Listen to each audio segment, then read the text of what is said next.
gente vai ouvindo uma musiquinha. Eu sei as coisas que aprendi nos discos. Quero esperar o pessoal chegar. Oi, gente, boa tarde. Boa tarde, Nilce. Boa tarde. Bem-vindos ao nosso Chá das 5. Boa tarde, gente. Mais uma vez aqui. A Elis Regina é sempre muito visionária com as músicas, né? E essa música vem bem de encontro às lealdades, né? As lealdades familiares. Quem que nunca quis ir contra, né? Como meus pais não fazem o certo, eu sou melhor, eu vou fazer melhor que eles, quero ser diferente deles, né? Não quero fazer a mesma coisa.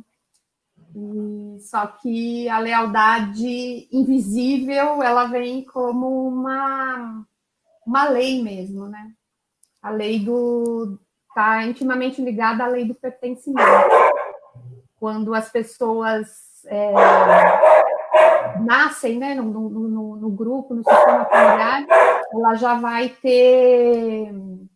Ela já está intimamente ligada a cumprir regras e leis daquele sistema, né?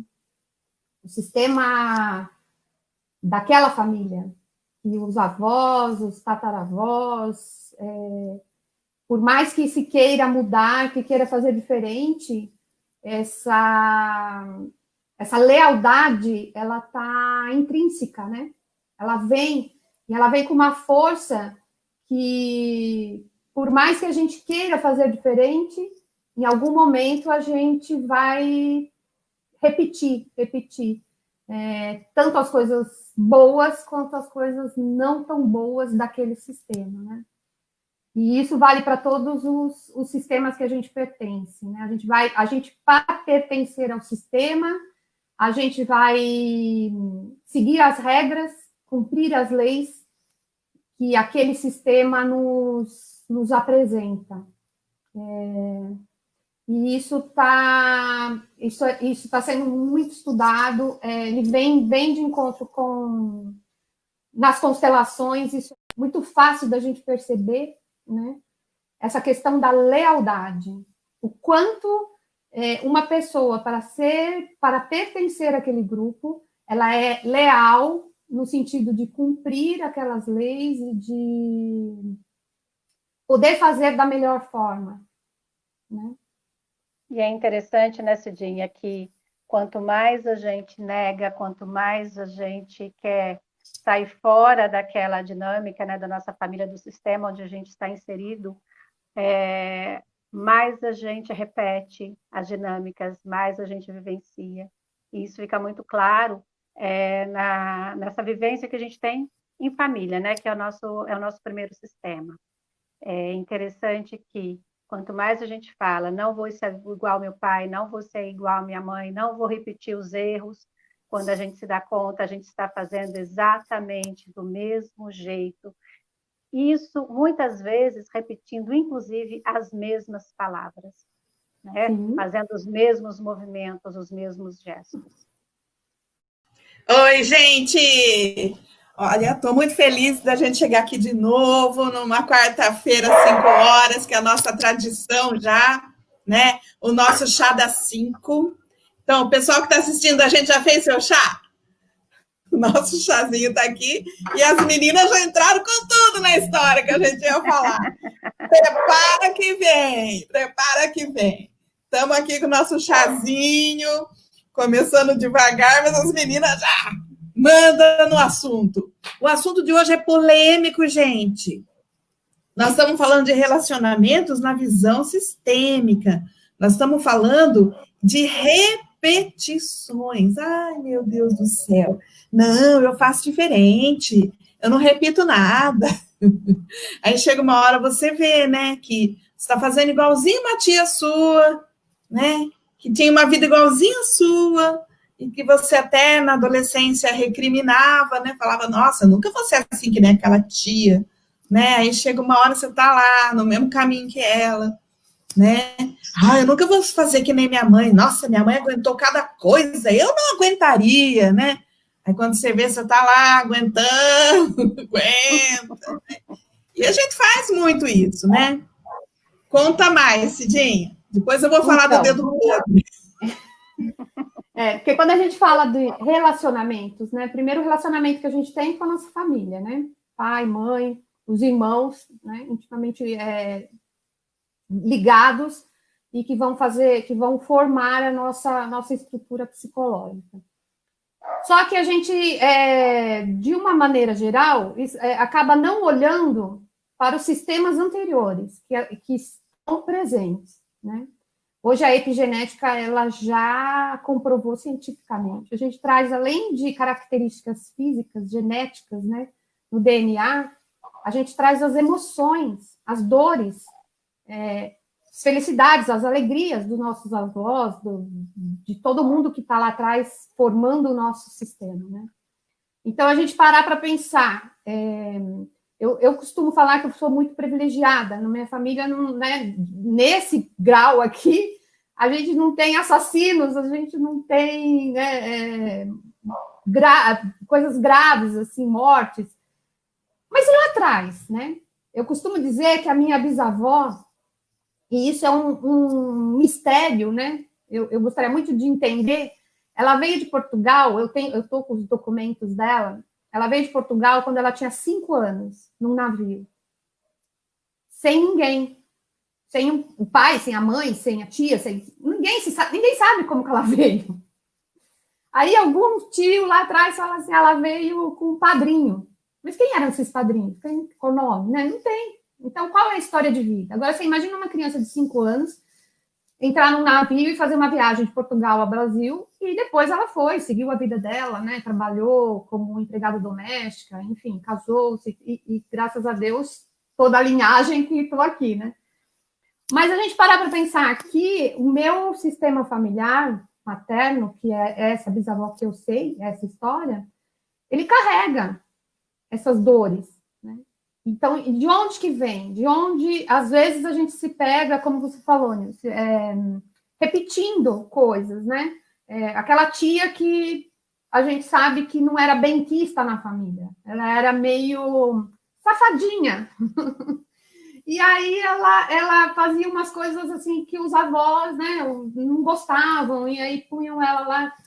Ela acaba sendo esquecida, enfim, ela não correspondia às leis daquele sistema, a casa, né? Aquele pai autoritário que dizia, não, mulher tem que ficar dentro de casa, mulher não pode sair sozinha. E ela ia lá e saía. Então, vamos dizer que ela era a ovelha negra. Ela vinha quebrando um sistema, quebrando uma lei que todo mundo acaba fazendo igual. Todo mundo fazia igual e todo mundo obedecia àquele sistema familiar, aquele avô, aquele bisavô, aquele pai que era autoritário, que era machista. Mas essa ela veio para... Não, eu não quero fazer desse jeito, eu quero fazer de um outro jeito. Né? Então, são essas pessoas que geralmente fazem a libertação, né, desse sistema. Porque a gente acaba repetindo coisas e nem se perguntando por que você faz isso. Porque é tradição. Minha família sempre fez assim. E sempre deu certo. Né? Para que eu vou mudar? E aí eu acho que a Mara pode contar como que é para ela isso. Quando a gente fala assim, eu tenho que mudar, mas e aí? Como que eu vou fazer? Olha, eu posso dizer que da minha família, eu, por alguns tempos, né, acredito que isso hoje em dia não é mais tão forte, mas eu tenha sido a ovelha negra da família, né? Por quê?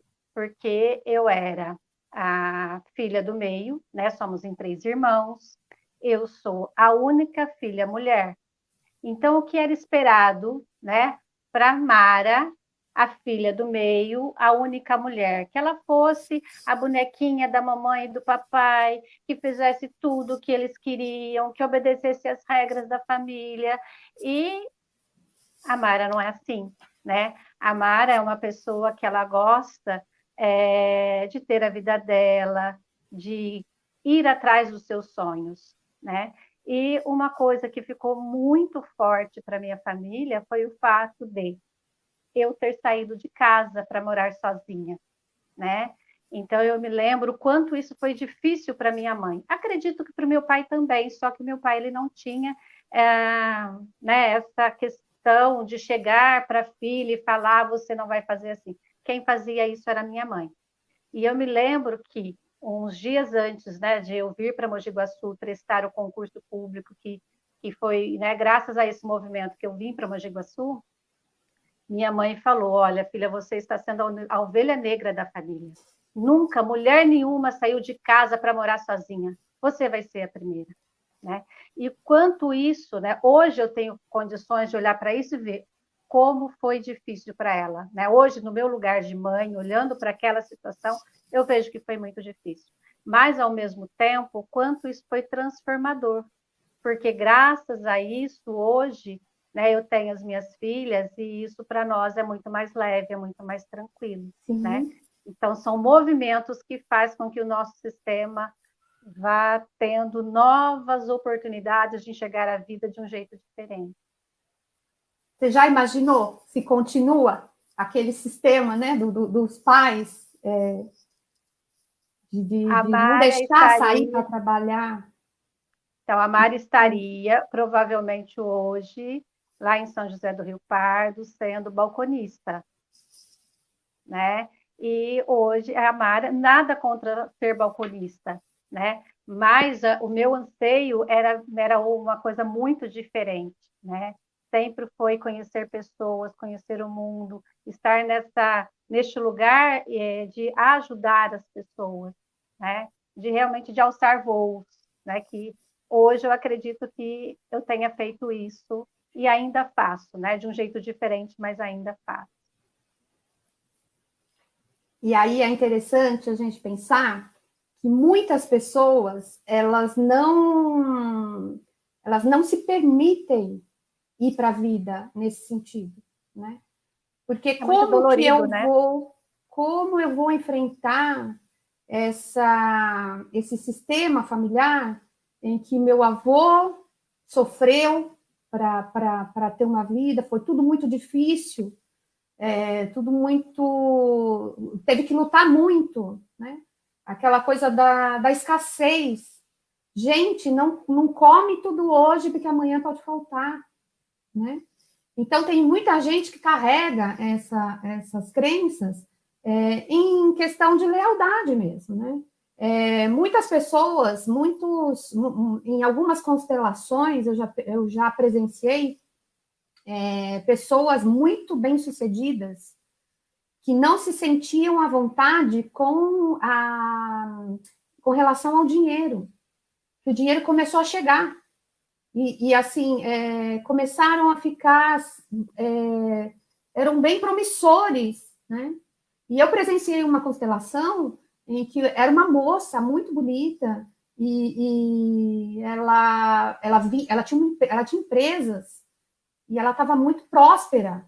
Dinheiro, assim, ela falando que ela se culpava porque ela não se sentia feliz com a situação da vida dela. E na constelação apareceu. Ela tinha antepassados alemães que fizeram muito mal, né, na guerra e sofreram com escassez. Então, ela carregava, por lealdade inconsciente, lealdade invisível, ela carregava esse estigma de: eu não posso ser rica, eu não posso ter tudo isso vindo, tudo isso fluindo. Porque lá atrás eles sofreram muito, né? E isso a gente só consegue entender quando você consegue olhar para você mesma e falar: não, eu não quero essa vida para mim, eu quero fazer diferente. Sim. E aí é onde começam as buscas, né? Mas para isso é preciso coragem coragem de buscar quem é você, o que você quer realmente da sua vida, o que você vai fazer com isso. E a humildade de olhar para os antepassados e falar, gente, muito obrigada, gratidão imensa que vocês passaram, né? Quanta roupa minha avó lavou na beira do rio e hoje eu tenho máquina de lavar. Então, olhar para isso e falar, gente, gratidão imensa, só que daqui para frente eu vou por outro caminho, vou por um caminho que vai facilitar ainda mais para os que vão vir, os que já vieram, que vão vir. Estou aprendendo muito aqui, gente, dá-lhe chazinho, né? Porque o papo é complicado. Eu acho muito interessante o seguinte, a gente hoje em dia vive como se a gente não fosse morrer e como se a gente não tivesse ancestrais, né? É como se a gente tivesse nascido no pé de couve, né? E a gente não sabe de onde veio e também não sabe, em consequência, para onde vai, né? Isso daí é uma falta de autoconhecimento. Se eu não me conheço, como é que eu quero me dar bem comigo, né? Porque nós estamos falando de relacionamentos hoje, né? Mas o primeiro relacionamento que a gente tem é com a mãe, é com o pai, é com os irmãos, que você já falou, né, Cidinha? Mas, aí, quando eu me dou por gente, me dou por mim, eu tenho que me relacionar comigo. Eu posso casar, ter filho, casar de novo, mas é sempre eu comigo mesma, né? Então, tem que ser um relacionamento saudável primeiro comigo, senão eu não aguento ficar sozinha.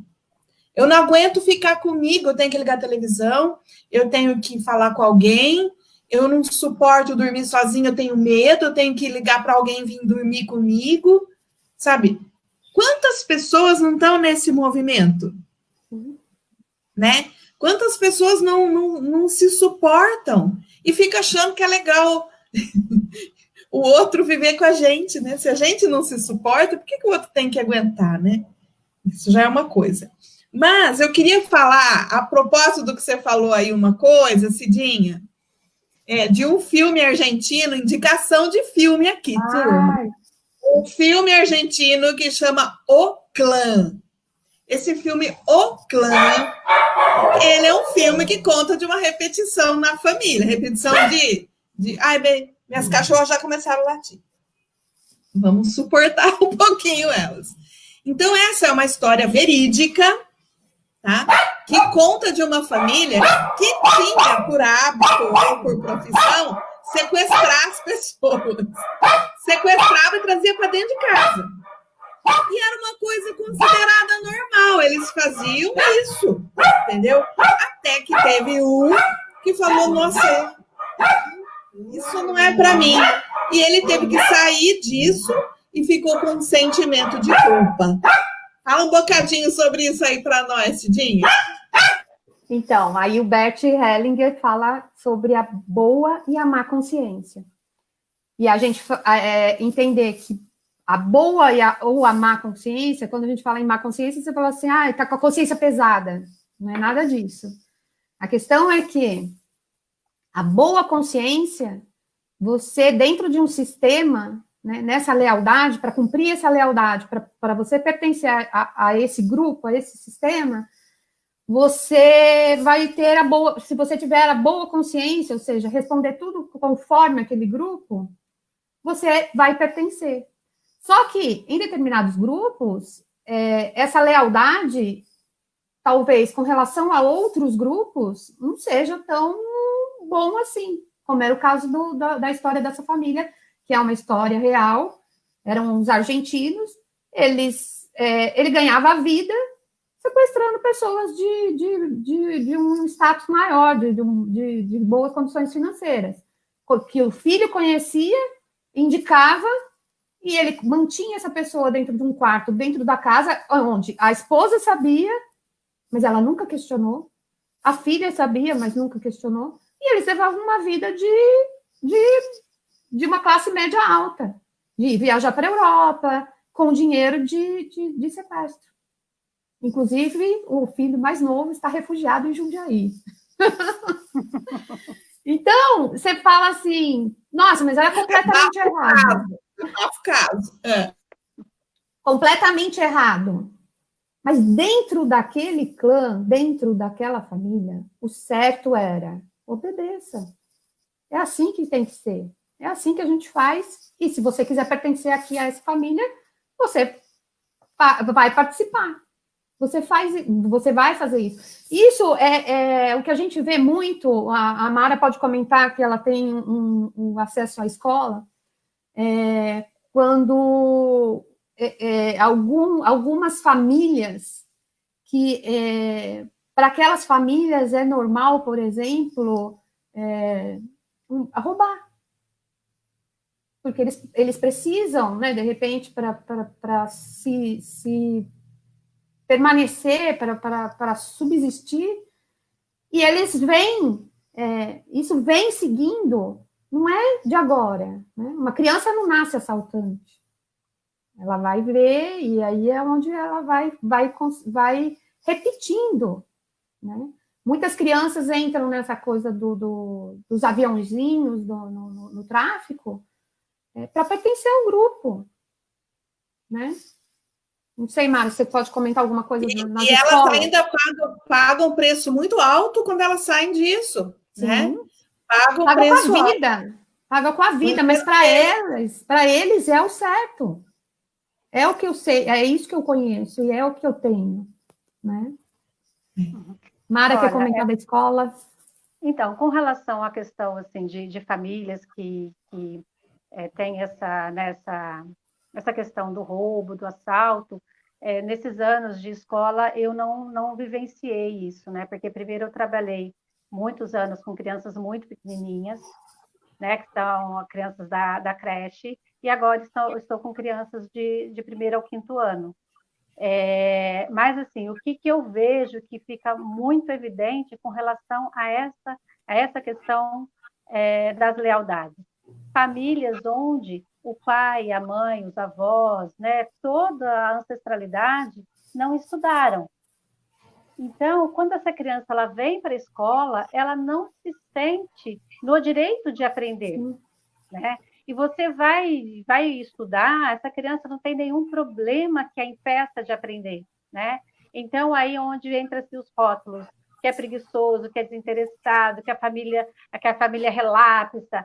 Mas se você dá um passo atrás, você olha para essa questão, né, do sistema familiar, como ele se constitui, né, como ele lida com essas questões da escola, você vai ver assim, não, mas para essa família está tudo certo.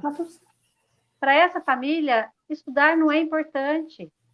Para essa família, até este momento, eles conseguiram existir sem a questão do aprender a ler e escrever. E eles se viram muitíssimo bem. Sim. Né?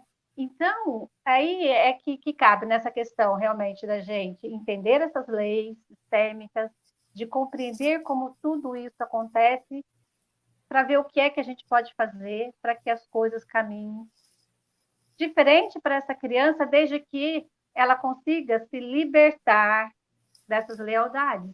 Porque isso também, o sistema dela, o pai e a mãe vai ter que permitir, né? Porque ela ainda é uma criança. Né? Então, esse olhar respeitoso para tudo isso. Né? Nilce? Eu gosto de brincar, de deixar as coisas um tanto leves, e espero que isso não seja nunca confundido com falta de respeito, né? Porque é com muito respeito mesmo que a gente fala dessas questões das famílias, né? Mas eu já dei um pitaco agora há pouco, que tem um jeito da gente sair das repetições. O melhor jeito, e até onde eu sei, o único jeito, é o autoconhecimento. É eu saber da onde que eu vim, para onde que eu vou, e ter esse conhecimento é essencial para a gente não perder tempo na vida repetindo as ações. Porque se eu não sei para onde que eu vou, qualquer caminho serve. E o caminho que me apresenta é o meu caminho familiar. É o que meu pai fez, o que a minha mãe fez, que é o certo para mim. Ninguém aqui está negando o que é o certo. O que é o certo é a minha família para mim. Só que Se eu tiver um pouco mais de autoconhecimento e descobrir que a minha família é uma família que, por exemplo, é um clã que comete crimes, eu posso querer sair disso. Eu vou pagar um preço por isso, mas vale a pena, porque aí, a partir de mim, pode ser que o meu sistema inteiro venha para a legalidade. Sim. Né? Então, assim, quando a Mara fala que a partir do momento que uma criança decide se alfabetizar e ter um outro futuro, a família inteira dela ganha com isso. A família né? toda cresce. A família toda cresce, porque aí vão ter outras oportunidades que os antepassados não tiveram. Né? E para o autoconhecimento, o que a gente faz? Como que a gente consegue se conhecer? Né? Porque você ficar em casa sozinha assistindo Netflix não é autoconhecimento, não é você estar em sua companhia, tá? É você se estudar. É o antigo lá do tempo do Platão, conhece-te a ti mesmo, né? E aquela música também lembra do Milton Nascimento, Eu, Caçador de Mim. Então eu posso, por exemplo, fazer perguntinhas para mim mesma, para eu responder. Por exemplo, o que me faz feliz? Uma pergunta tão simples, né?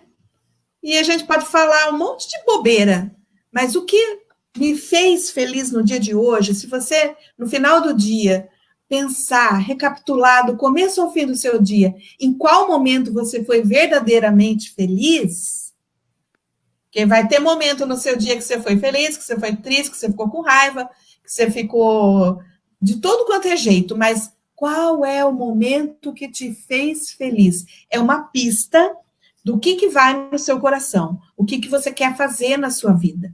Ah, então, de tudo que eu fiz hoje, o que me fez feliz de verdade foi a hora que eu estava mexendo com o meu cachorro, cuidando, dando banho, dando remédio. Olha que pista interessante, né? Então, a gente tem que se conhecer, porque enquanto a gente não se conhecer, as repetições, elas vão acontecer na nossa vida, a nossa revelia.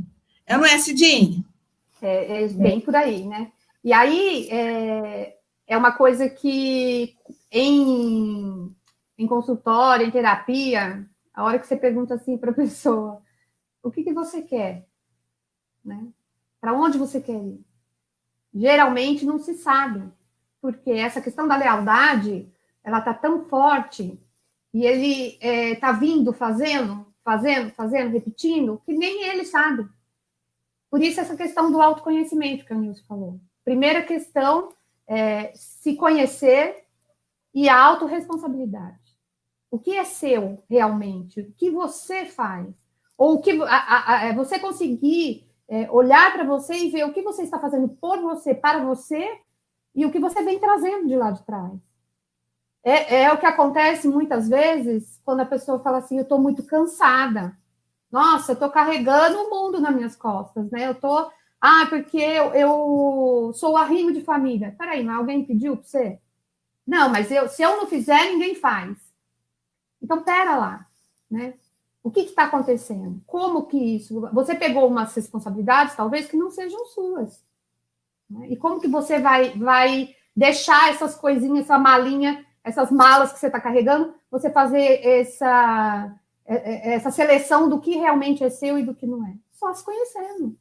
Só olhando para você e falar, esse eu quero, isso aqui eu levo, isso aqui eu não levo, isso aqui eu vou deixar. Esse aqui era do meu pai e da minha mãe, eu não preciso levar. Esse daqui era do meu avô, e eu não vou carregar isso mais. Perpetuar isso por mais vezes, né? Então, a gente costuma dizer que, eu costumo dizer, que às vezes é muita gente sofrendo para uma ou duas serem felizes, né? Então, precisa olhar e reconhecer isso. Reconhecer o que fazer e o como fazer, né? Eu estou vendo que tem um pessoal perguntando aqui, a Lourdes está perguntando o que fazer. Ela pergunta como fazer para que a criança queira fazer diferente. O que fazer? Lourdes, vamos combinar. O que a criança tem que fazer de diferente? Tipo, aqui, pela pergunta que eu li, não sei, vocês também podem comentar, eu estou entendendo que a Lourdes quer que a criança faça do jeito dela, da Lourdes. Não, eu penso, porque como eu conheço a Lourdes, ela trabalha em creche também, então essa questão de a criança não consegue aprender, né? Porque ela está repetindo aquilo que é da família, né? É essa questão, né, que nós já conversamos lá atrás, de nós permanecermos no nosso lugar, olhar para a família com respeito, não é? Considerar essa família, que eles têm o direito de ser exatamente como eles são, que a criança pode ter o direito de não querer aprender, mas também que essa criança pode fazer diferente. Então, como isso funciona? Então, eu, do meu lugar, eu sou a professora, então eu vou olhar para essa criança com carinho, com respeito, respeitando a família dela, sabendo que eles têm o pai analfabeto, tem a mãe analfabeta. Então, olho para esse meu aluno e penso, né, no meu coração, está tudo certo? Você tem o papai e a mamãe certos para você. Mas eu estou aqui como sua professora. Se você quiser e você aceitar, eu estou disponível para você, para ensinar tudo aquilo que você quiser aprender e que diz respeito à escola. Eu estou disponível. E fique no seu lugar e deixe a criança respirar no lugarzinho dela, que ela vai conseguir dar o melhor de si. Mas a primeira postura, antes de qualquer coisa, é olhar para essa família com respeito, considerando que essa criança tem o pai e a mãe certo para eles e que ele tem o direito de estar onde ele está. Perfeito. Você vê como que é diferente. Olha, uma questão interessante para a gente comentar aqui, que mesmo dentro de um sistema familiar, que é o pai e a mãe, né? Vamos lá, pai, mãe, faz 3 filhinhos, 4 filhinhos, 10 filhinhos. Cada filho vai ver o pai e a mãe de uma forma diferente. Né? Um exemplo aqui, eu não conheço a Lourdes, então eu não sei. Quando eu leio a pergunta, eu entendi que era uma criança dela, né? Mas você vê que o quanto infinitas possibilidades de entendimento de uma questão, né? Isso, assim, a gente está por cima, né?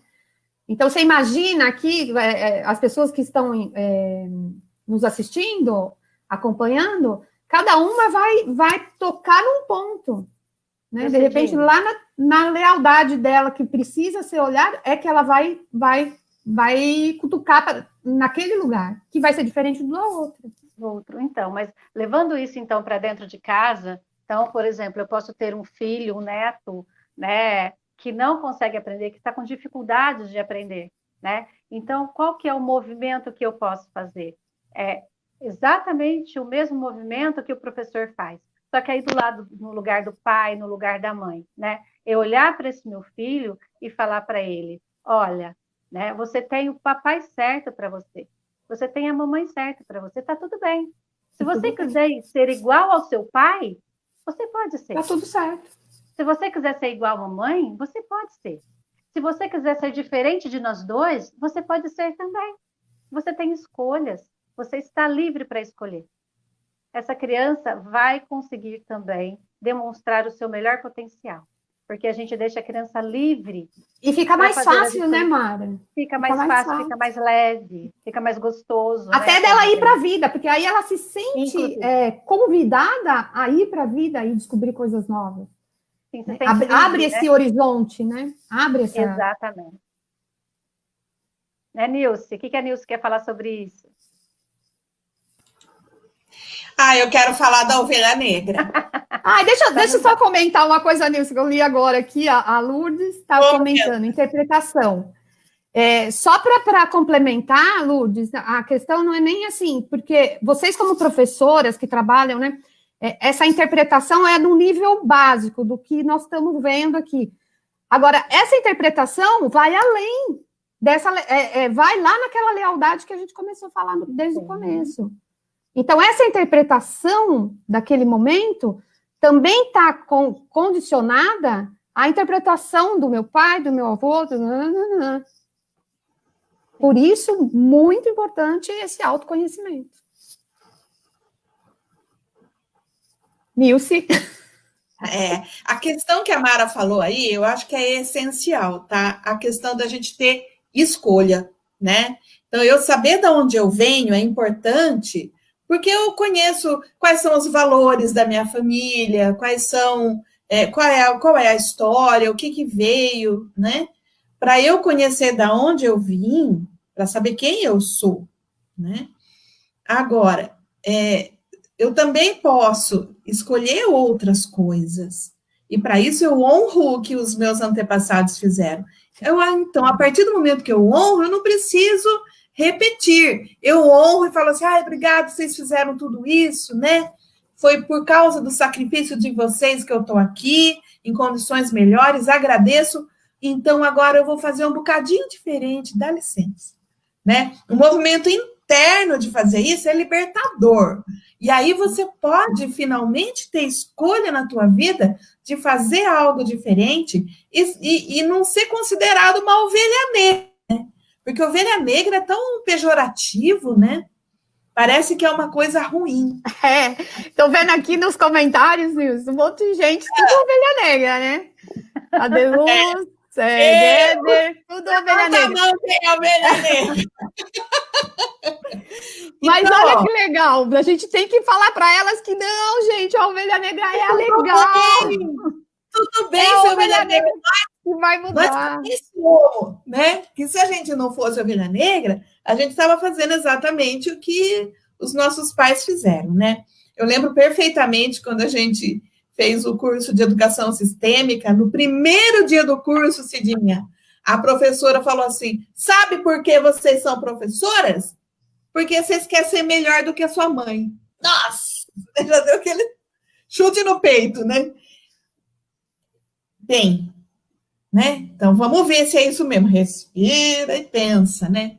Então, ser ovelha negra não é tão ruim assim se você não julga os seus pais no que eles fizeram.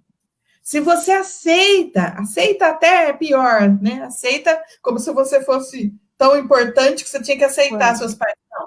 Quando você concorda, você pode não fazer igual, mas você fala assim, tudo bem, esses são meus pais, eu amo eles, e tá tudo bem. Vou fazer diferente daqui para frente do meu jeitinho, honrando o que eles fizeram lá, sem julgar ninguém. Porque aquilo que eu julgo, gente, eu repito, eu faço igual, não adianta. Você está fazendo igual é porque você está julgando alguém, tá? Para isso, o autoconhecimento. Se eu me conheço, eu sei se eu estou julgando alguém, condenando alguém, e é por isso que eu estou atraindo para mim provas da vida exatamente iguais àquelas que eu condenei no outro, né? Porque a vida, gente, é pedagógica. A vida ensina. E se a gente não aprende, a gente repete de ano, né? A gente repete as mesmas lições, algo dentro de nós magnetiza para nós novas experiências, o mais do mesmo, tá? A partir do momento que eu me conheço melhor, eu consigo sair desse círculo vicioso que é a minha vida. Por exemplo, é muito mais fácil a gente ver o erro no outro do que em nós, né? Mas vamos pensar no erro do outro. Você tem certeza que tem alguma amiga que está sempre se envolvendo com rapazes de índole duvidosa, né? O famoso canalha, né? Essa mulher está sempre envolvida com um canalha. Casou com um canalha, demorou para perceber, separou dele, namorou outro, depois o outro. Sempre um mesmo tipo, né? Será que ela não vê? Não, gente, ela não vê. Okay. A carência dela talvez seja tão grande que ela cai nessa lábia de novo. Você que está de fora, você percebe. Mas se ela não percebe o que acontece com ela, se ela tem o tal do dedo podre, né? O que será que eu também não vejo e que eu estou repetindo na minha própria vida, né? Então, vamos parar de olhar para a vida do outro e vamos começar a olhar para a nossa. Dói Dói, Dói. mas Vai. cura. Dói, mas cura. Entendeu? E daqui a pouquinho, quero que você pegue aí seu caderno e sua caneta, que eu vou dar 4 perguntas. Perguntinha de algibeira, como dizia a minha avó. Perguntinha de algibeira para você se autoconhecer. Para saber quem você é e para onde você vai. Dá-lhe chazinho. Aí lembrando, né, volta na lealdade, gente. Por isso que é importante esse autoconhecimento. Porque essa mulher do dedo podre, de repente, ela está sendo leal ao sistema dela lá, né? As mulheres não conseguiam, sempre ficavam sozinhas, e aí ou sempre tinham esses relacionamentos conflituosos, e elas também não se acha no direito de ter uma vida diferente e feliz, de repente, ou de repente para ela é essa a felicidade. Dentro do limite de conhecimento dela, é essa felicidade que ela tem. É só isso que eu tenho.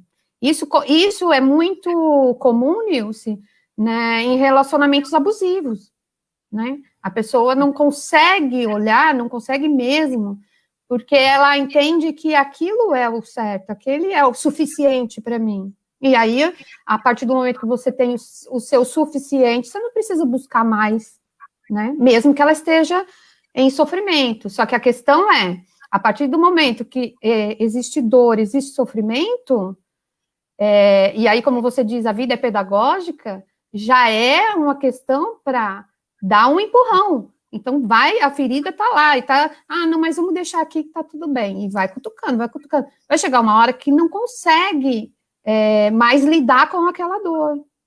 Agora, infelizmente, o que a gente vê muito é que em casos assim, isso é só um exemplo, tá, gente? Porque, de repente, pode ser inúmeras coisas, um trabalho. Eu num trabalho, inserida num ambiente de trabalho que eu odeio, mas eu tenho que acordar todo dia cedo, ir lá e conviver com aquelas pessoas, mas é o que eu tenho, então eu vou ficar por aqui mesmo. E aí você mesmo vai criando desculpas para continuar naquilo. Vai chegar uma hora que a vida está te empurrando, você não escutou? Vai vir doença. Vai vir doença no corpo físico, né? Dinha, e eu penso também que há a situação em que muitas vezes a pessoa até sabe que ela está numa relação abusiva, né? Só que ela também não tem forças para sair daquela situação. E neste momento, né, fica muito evidente o quanto o autoconhecimento ele é importante. Porque ela só vai adquirir essa força a partir do momento que ela entender essa lealdade, sim, a partir do momento em que ela aceitar tudo aquilo que veio antes e ela se permitir fazer um pouco diferente do que aqueles que vieram antes dela. Exatamente. Né? Então, o autoconhecimento, neste momento, ele é imprescindível. Né? E nós que estamos de fora, né, tendo esse olhar para aquela pessoa, vendo que ela está dentro daquele relacionamento que é abusivo, fica muito complicado para a pessoa que está vivendo ouvir os julgamentos, né? Por quê? Aqueles que ainda não perceberam, elas se sentem desrespeitadas, porque elas imagina, eu não estou vivendo isso, quem é você para dizer isso a respeito da minha vida? E aqueles que já perceberam, mas não têm forças, se sentem mais tolhidos ainda, porque vê evidenciada sua fraqueza, né? Então, a gente tem que olhar para essas situações com muito respeito. E, muitas vezes, ajudar é não emitir juízo de valor. Sim, nunca. Mas é o que eu disse, que não adianta a gente julgar.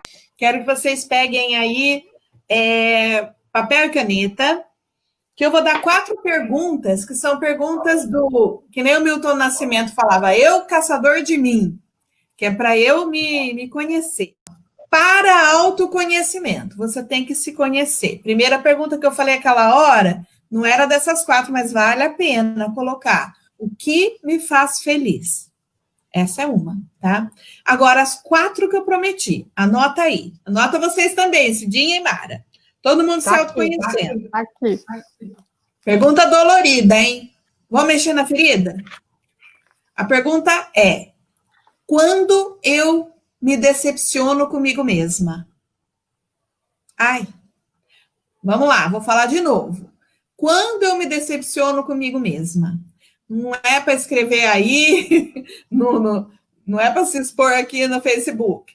É para você pensar. E depois você escreve no seu caderno, porque a hora que você escrever no seu caderno, vai te dar uma luz tão grande naquilo que você está fazendo com você mesmo, com você mesma, que você vai ter mais facilidade de sair disso e não repetir padrões de schlept, né? De chicotada em você mesmo.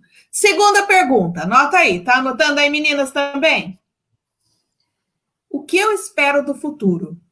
O que eu espero do futuro, tem gente que não sabe dizer. Eu nem sei o que eu quero. Então, descubra, tá? Então, quando eu falei aquela hora que uma coisa que me deixa feliz é lidar com os meus cachorros, de repente eu posso pensar em abrir um pet shop ou um canil para cachorros de rua, sei lá eu. Mas o que eu quero do futuro me dá uma direção. E a próxima pergunta tem a ver com essa. As minhas ações que eu tenho todo dia estão me levando nessa direção desse futuro que eu almejo? Porque se eu tenho até ideia do que eu quero para o meu futuro, mas as minhas ações me levam para outra direção, então eu não vou conseguir chegar lá. As minhas ações têm que ser coerentes com o meu plano, com o meu projeto de vida. Então eu tenho que ter um projeto de vida, para isso eu preciso saber do que eu gosto, o que eu quero para mim. E as minhas ações todos os dias têm que ter pelo menos alguns passos nessa direção. Senão, fica só no sonho, eu não chego lá. E depois que você consegue, se você conseguir, depois que você consegue ser coerente consigo mesmo, consigo mesma, fazer ações que te levam para aquele futuro que você deseja, que você almeja, você fica feliz, você está completo. E aí surge naturalmente da sua alma uma pergunta: o que eu posso fazer pelos demais? Né? O que eu posso fazer pelas outras pessoas? Porque se eu tenho uma trajetória de sucesso naquilo que eu almejo, se eu conseguir chegar aqui, ser feliz, com certeza, 100% das vezes, as pessoas vão querer compartilhar esse conhecimento, compartilhar o que conseguiu, porque quando a vida chega num patamar, como eu cheguei, por exemplo, que eu já não sou tão jovem, a gente pensa realmente em compartilhar. Então, aí, o meu convite para vocês que estão assistindo é o seguinte: você quer se autoconhecer? Precisa de ajuda para isso? Estamos aqui. Nós, do Espaço Mahadeva, trabalhamos com autoconhecimento. Tá? A Cidinha é psicóloga, consteladora, a Mara, educadora sistêmica, consteladora, eu, terapeuta holística e consteladora. Quer dizer, a gente trabalha, tudo que a gente faz é com a visão sistêmica, por isso que a gente tem esse olhar abrangente, tá? Então, se você precisar, nós estamos no Espaço Mahadeva para te ajudar. Nós trabalhamos no Espaço Mahadeva em Mogi Guaçu, perto do Hospital São Francisco. Mas se você estiver em outro lugar, que você não pode acessar fisicamente o nosso espaço, a gente também pode te atender online, tá bom? Meninas? Quero falar que a constelação online está super funcionando, viu? Já fiz, já bem legal. E quem tiver afim de olhar para algum tema, né, ter a constelação, ela permite que a gente consiga olhar para determinada situação, determinado evento, e mudar esse olhar de uma forma que não tem como voltar para trás. Como diz o Bert Hellinger, não tem como desver, né? Se você está vendo aquilo lá, e eu, de experiência própria, posso dizer, é libertador, tanto para a gente, quanto para os antepassados, quanto para as gerações futuras, nesse sentido de não precisar carregar malas que não são nossas. né? Essa lealdade, que a gente tome essa lealdade, que sirva de impulsionar a lealdade boa, né? Que é, por exemplo, a força de uma avó, uma bisavó, a força da minha avózinha que veio de Portugal sozinha e viveu, e constituiu família, e tem toda uma descendência incrível, um monte de bisneto, um monte de gente que com certeza a gente tem ela no coração, e não só ela, que é a minha bisavó materna, que eu a conheci, mas todos os outros, né? Então, eu acho que isso é libertador para todos, não só para nós mesmos. Quero falar que ser a ovelha negra por si só não é suficiente para a gente ser feliz, né? A gente precisa, nesse movimento, de fazer diferente do nosso sistema, né, que vai realmente impulsionar para que novas coisas aconteçam, né, que esse olhar se amplie, mas nós precisamos olhar para nós também, né, a partir deste movimento, para que a gente consiga sentir leveza, né, através desse fazer diferente, porque senão vai ficando muito difícil, vai ficando muito doído, porque a gente se vê diferente daquilo da nossa família, a lealdade nos pesa e o sofrimento vem. Então, neste momento, é muito importante esse autoconhecimento. E a constelação é uma ferramenta maravilhosa, né? Aproveitando o gancho da Cidinha, que falou, né, e da Nilce, que falou desse trabalho online, eu posso dizer que eu já fui constelada online e foi maravilhoso. E eu também já faço constelações online também. E o efeito é tão bom quanto, né? Então, aqueles que se sentirem chamados para isso, venham. Faça esse movimento, porque vale muito a pena. Venham ser felizes. É isso aí, meninas. O recado, acho que da minha parte está dado. Agradeço muito vocês, abençoo muito vocês de estar trabalhando a gente juntos no Espaço Mahadeva. É uma alegria.